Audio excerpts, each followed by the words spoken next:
It's also a great honor and pleasure to introduce our next speaker, Kevin Feeney, who's also my co-author in several papers, and I'm kind of jealous of him because he is what I want to be one day. He's both an anthropologist and a lawyer, so that's really awesome. He has an incredible perspective. After doing law school, he went doing a PhD in anthropology, and he just completed this PhD in anthropology with a very original research based in empirical research on in the south of Texas on the problem of peyote conservation, and I hold him in high regards, and currently he is a lecturer at the Central Washington University. Please welcome Kevin. Thank you. Thanks. Okay, perfect. Thank you. At first, I'd like to thank B. Labache for organizing the plant medicine track and inviting me to join you and speak to you today, and also feel honored to be able to follow Dr. Stacy Schaefer, and she's helped sort of set the groundwork for some of the things that I'm going to be talking about this morning. Okay, so I think we're set up. Okay, so I'll build off some of the ideas that Dr. Schaefer presented looking at peyote as medicine, and one of my aims is this is considered a sacred medicine among the Huicholes and other Mexican indigenous groups, but also by the Native American Church. So one of the things that I'm doing is I have this aim to look at how peyote works as medicine within the Native American Church, and looking not only at the pharmacological properties of peyote, but the extra pharmacological activities within sort of the ceremonial context. And I think this is sort of an important base of information to look at as this conference. We're looking at medical applications of different substances such as MDMA, psilocybin, ketamine, and other things like that, and to really understand these extra pharmacological properties that assist in the healing process and the therapeutic application of these substances. So I'll be using sort of the Native American Church as a model to explore some of these ideas and some of these extra pharmacological properties that we're looking at. So I'm looking specifically at the Native American Church, and we can look at peyotism, which is a word you may come across in the literature, which is essentially refers to the ritual or religious use of peyote. And this is a practice that goes back in the Americas thousands of years, and Dr. Schaefer talked a little bit about some of the evidence of this found in Coahuila and southern Texas. Within the Native American Church, we see this is fairly recent. The Native American Church was established in 19, but really started developing in the mid to late 19th century. And largely this is something that developed in response to the colonial period, a period of cultural genocide where peoples were being wiped out and their cultures were being wiped out. Children were kidnapped and forced into boarding schools to learn English and learn about Christianity, and forced to let go of their own languages and their own traditions. And so this was in part a mechanism to retain elements of native and indigenous identity and maintain pride, and also create social organization in a period where the social structures of many of these cultures collapsed when they were moved on to reservations. So this has a lot of important components to it. When we look at the way that different native peoples in the United States refer to peyote, usually the term that is used is often synonymous with the indigenous language term for medicine. So I have a couple examples up here, where I got my light. Pezuta, forgive me if I am pronouncing it wrong, if we have any Lakota people in the room. So this is a substance that induces physical and or spiritual well-being. So we see a broad interpretation of what a medicine is, which is very different than what we see in the Western medical context, where we look at something that has a specific pharmacological action, right? So we're looking at a broader context here. Ase, among the Dene, looking at a substance with curative powers. So there's this medicine context this understanding about what peyote is within these cultures. Okay, so there's been some study and some debate within the academic community about where do the therapeutic actions of peyote come from. So again, we'll have somebody that you may recognize, Schultes here, a picture of him as an older individual. And he had, Schultes as an ethnobotanist, really focused on sort of the pharmacological properties of peyote as a plant. And this is where he thought ultimately the therapeutic value of peyote could be found. So this is in contrast to our more traditional anthropologists, Weston LeBaire and Omer Stewart, who saw the therapeutic importance of peyote within more of a spiritual context, right? Saying we got to look at the ceremony, we have to look at the significance of peyote within sort of the cosmology and belief systems of these different people to understand the therapeutic value. So we have some different perspectives here. And what I'm proposing is that we see really something that's in these terms that are used, aze and pezuta, something that is pharmacological but spiritual, right? We have a number of different things going on. We have to understand it in this context. So what I have outlined is a model of therapeutic action to explore these healing properties and potentially look at a framework that we can apply within other types of therapeutic contexts. So what I have up here is, at the time I created it, I didn't have a creative name, but I will get to my naming for this model at the end. But we have what's called the total drug effect, which comes from Gordon Claridge, who's writing in the 70s, and he says, you have to look at drugs not only for their pharmacological properties, but you have to look at other things that are happening. So with that, we move in. So we have pharmacological effect, and we have what's termed the meaning response, which comes from a researcher, Daniel Merman, who talks a lot about, this is his term, to replace the term placebo effect. So people may be familiar with the term placebo, and one of the things that's problematic about placebo, or using the term placebo, is placebo indicates or suggests that something has no activity, right? So that's sort of a contradictory, because we are, by using the phrase placebo effect, we are recognizing that placebo actually does have activity. So we have to understand, why does placebo have activity? Something that is supposed to be inert. Why does that have activity? And that brings us to this idea of the meaning response, which I'll talk about. And this is coupled with a therapeutic intervention, right? So we don't just see the use of peyote, but we also see it used in a particular type of social context that is surrounded and buttressed by ritual and symbol, and these are all important components of this process. So I'll get a little bit into each of these aspects of the model as we go through and explain how they connect within this particular ceremony, and then we'll have a little bit of time for discussion at the end.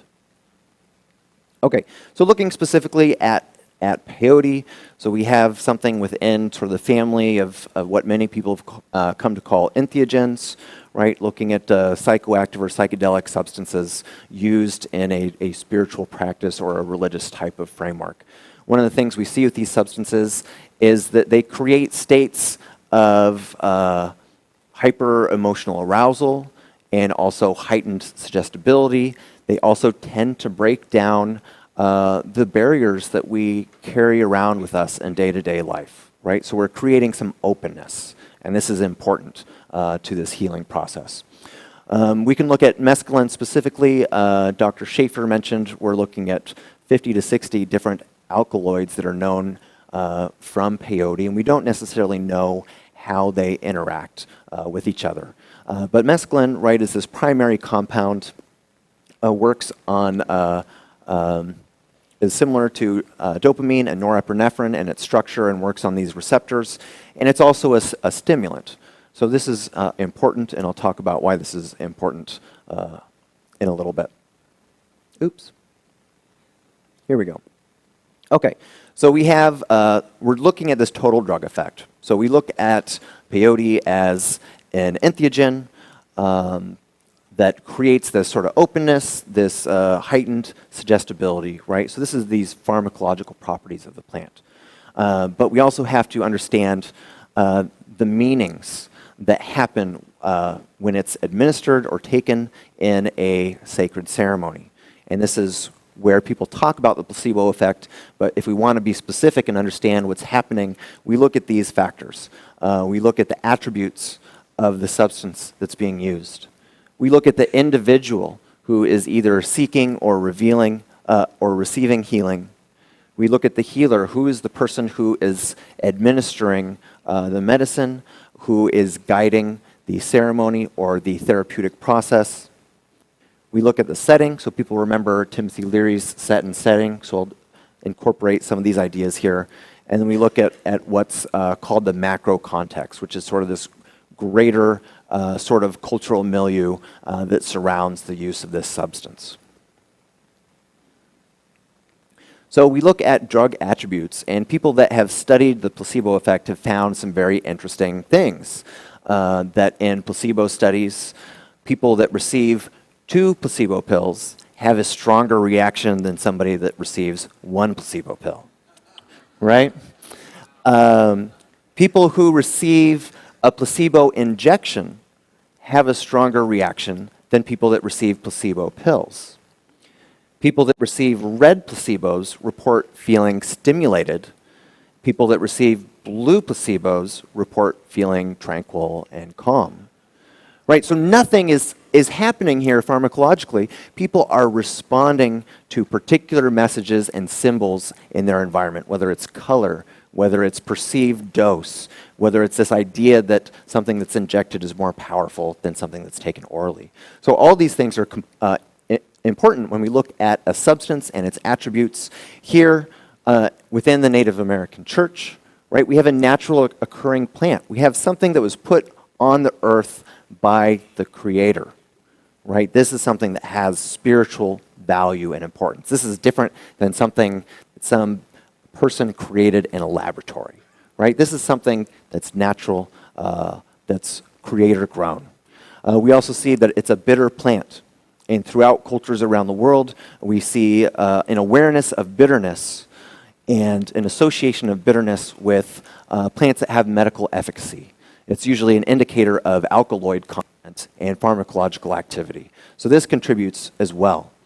We also see use of sacred numbers. We've got 4 cardinal directions. The number 4 is ceremonially important within the Native American church. Often we see people start with 4 buttons, and throughout the night may take medicine in increments of 4, but it'll vary from congregation to congregation. So we look at the patient, what Timothy Leary calls set. We look at the individual's prior experiences, the expectations they bring with them going into a ceremony. We look at their personal faith and belief systems, as well as their cultural and family traditions. Right? So in the Native American church, we see this within a religious context, a particular type of cosmology that's shared by an individual's family, being raised within a particular type of belief system, something that's cultural, something that is important for identity and native pride, things like that. So these are important things that people bring with them into the teepee. So we can look at the attributes of the healer. So there are special sort of doctoring meetings, but more broadly, we can look at the roadman, who's sort of the leader of the ceremony, who conducts the ceremony, as somebody who acts in this sort of capacity, right? So this is somebody who's generally respected by the community. They play a supportive role. They may do blessings on people or provide people opportunities to pray and receive sort of support in this social context. So they play an important role in facilitating this type of process. And so this could be related to, say, a doctor in Western medicine. And what we see now, right, is you go to the doctor, you maybe see them for 5 to 10 minutes, may never make eye contact with you. They're looking at a computer screen, entering data, right? There's a lack of any type of relationship that's happening there. So we see that this relationship is actually really important. And if we look at a Western medical context, people that have relationships with their healers, their doctors and therapists, tend to have better outcomes than those that have the doctor that has their eyes fixed on the computer, that sees you for a couple minutes, writes you a prescription, and sends you on your way, right? So this relational aspect is really important. Okay, setting, again, sort of a Leary, Metzner-Alpert concept developed in the early 60s. The setting is important, right? Where are you? Who's there with you? So here we see a traditional setting, all-night ceremony in a teepee. You have a social context. People are often there with family, people in their community. And we see lots of ritual symbols and tools that come to use that have these carry symbolic meanings, right? Important spiritual symbolic meanings. So we talked a little bit about the color of different placebos, right? So that is something. And we go into Western medicine. Usually you see a doctor with the stethoscope or the white lab coat, and that sort of indicates that they have some sort of authority and training, which goes along with sort of attributes of the healer. But there's all these different symbols that come into play. Let's see. So for example, in a traditional hospital setting, right, we see often very sort of cold, sterile, impersonal environments, things that aren't necessarily very comfortable. If you are receiving therapy or assistance at home, you potentially have a supportive, comfortable environment. And these are things that can affect how you react to medications, how you react to therapy. So for some people, a home environment, somewhere where they feel comfortable and safe, is going to be a better environment for them to receive healing. Somebody who is a skeptic, right, who needs a lot of reassurance that somebody is a professional that has training and all is going to have all the new technology and things, they may do better in a hospital setting where you have all these sort of symbols of formalness and power, right? So setting is important, and there's going to be this interaction, right, between the setting and the individual who is seeking healing. Okay, so we also have the macro context, right? We're looking at the broader social context within which therapy is received. So here in the Native American Church, we have a whole complex of belief systems, origin stories for where, how the people discovered peyote and built that relationship with the peyote medicine and spirit. We also have a context, right, of people still recovering from this colonial period that destroyed their cultures, destroyed their economies, and just devastated these people, right? So we still have this going on, and we also have this supportive community, right? So you have a substance, peyote, that is seen as sacred, as a spirit in its own right. You are in a supportive community supported by this sort of context of this belief system. So this is important. So to contrast this, to give another example of how macro context works, we can look at use of cannabis in the United States or North America, and things are quickly shifting, at least on the West Coast, right? Things are quickly shifting in terms of marijuana, but traditionally we have been in a society for the last 50 years where this is a plant that's been demonized. People who use it are criminal. Our Attorney General says that bad people use marijuana. A good person would never do this, right? So we live in this context where there's this criminalization of a plant, there's this emphasis of sort of shame and guilt, And if you get caught using it, right, you can lose your job, you can lose, your kids can be taken away, you can be thrown in jail or prison. So the fact that we see a lot of paranoid reactions and sort of psychotic breaks with marijuana use, there is a pharmacological basis for that, but it's exacerbated by this cultural context that feeds into this paranoia and this type of reaction. So we can contrast this with a positive environment. We see a substance that's valued and seen for its importance, and you get different results, right? Okay, so so we talk about this total drug effect, right, looking at pharmacology and these elements of meaning that go along with a particular substance. It's also important to look at therapeutic change agents. So there's this intervention, to use more of a medical sort of terminology. Okay, I'm going to speed along. But we have a couple components here. We have what's affective experiencing, disclosure, cognitive mastery, and behavioral regulation. So what we see is affective experiencing. We are creating arousal in the individual, sort of opening them up emotionally. So there are lots of ways, and these are taken from different psychotherapies. So we see this across psychotherapies. So you need to open this people up. So one ways we do this is that peyote does this pharmacologically, but we're also in a context, people are up all night, and it's exhausting. And exhaustion is one way that you create this openness. So disclosure, we look at sharing in a social setting, right? These are the struggles that I am dealing with. Asking people to pray with you, sharing your story, asking for support. Sometimes this happens in sort of this confessional manner, but sometimes it's just this sharing. And being able to, being able to talk and to create a narrative about your problems, to be able to give voice to those things, create structure. With cognitive mastery, you're in a place where now you have this narrative, you can use these symbols to transform that narrative, right? So you're in a bad place. You can, through this manipulation, with the healers and other people in the context, change that narrative into a positive.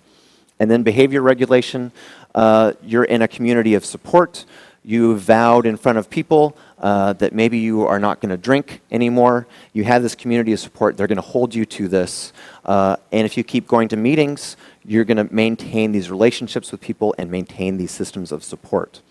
So unfortunately, I have a lot of other things to talk about, but we are short on time. So this is sort of the broad model, how this all works. We have the total drug effect, which looking at pharmacology and meaning, and then therapeutic intervention, which includes meaning, but also these therapeutic change agents. So if people are interested, we'll go to questions, but my contact information is here, and some of my papers can be downloaded online, including the paper that I've been talking about today. So unfortunately, I don't have time to go into more detail, but I can take some questions and maybe fill in some gaps for people. So thank you.